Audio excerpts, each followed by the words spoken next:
Hi, I'm David Sibley, and today I'm going to show you how I draw a hummingbird. Hummingbirds are really different from other birds in a lot of ways. Their long, thin bill for probing into flowers, hovering flight on wings that beat more than 70 times per second, and tiny little feet that are only good for perching. Still, the best way to begin is with an oval for the body. So an oval at about 45 degrees, and a circle for the head, not quite balanced on top of the body, just leaning off the side a little bit. The tail is a long triangle coming off the back, slightly above the angle of the body, making a long, narrow triangle. The bill is long and straight and horizontal and comes out not from the middle of the head, but just above the middle, closer to the top of the head. A long straight line, and you can make it just a little bit thicker and then smooth it into the head. As you get close to the head, just taper it smoothly into the head above and below. For the eye, imagine a line coming straight back through the bill into the head. The eye will be just on that line, just above it, and a little bit forward of the middle of the head.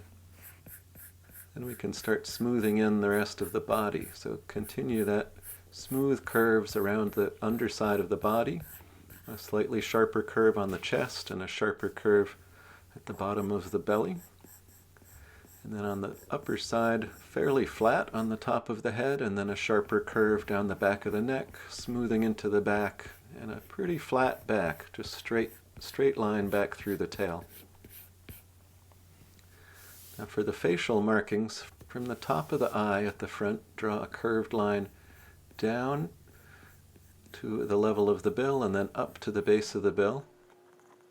And then under the eye, a loop right under the eye, and then another loop going back to the back of the neck.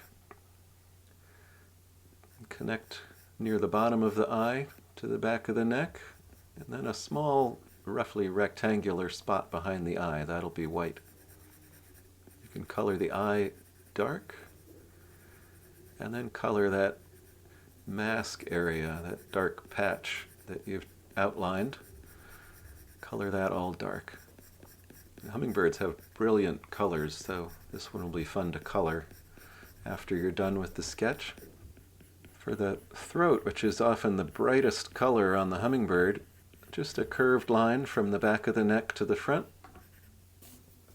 The wings are attached to the body at a point just below the head and near the back, and they travel back and forth very fast, perpendicular to the body. So draw two big ovals, forming an X with the body, and this equal distance from that point, front and back.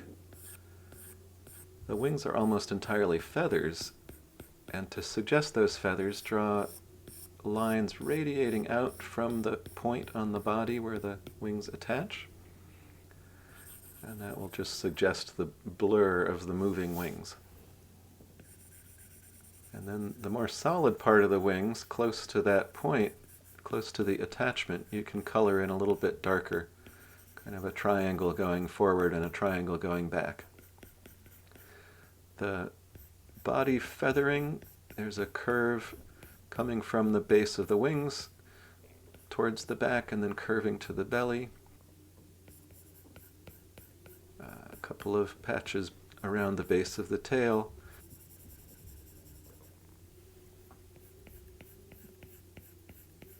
Those flank feathers, you can draw a sort of crisscross scaly pattern. And the same on the back. Draw some diagonal lines and then diagonal cross-hatching to suggest the feathers on the back. We'll add a little shading under the tail and around the belly. And finally, add the feet. The tiny little feet on a hummingbird, they just hang loosely in flight, so all you see is the toes in front and toes behind, just hanging down slightly below the feathers. And that is a ruby-throated hummingbird. Now you can try some different variations, add color, have fun, and share your creations.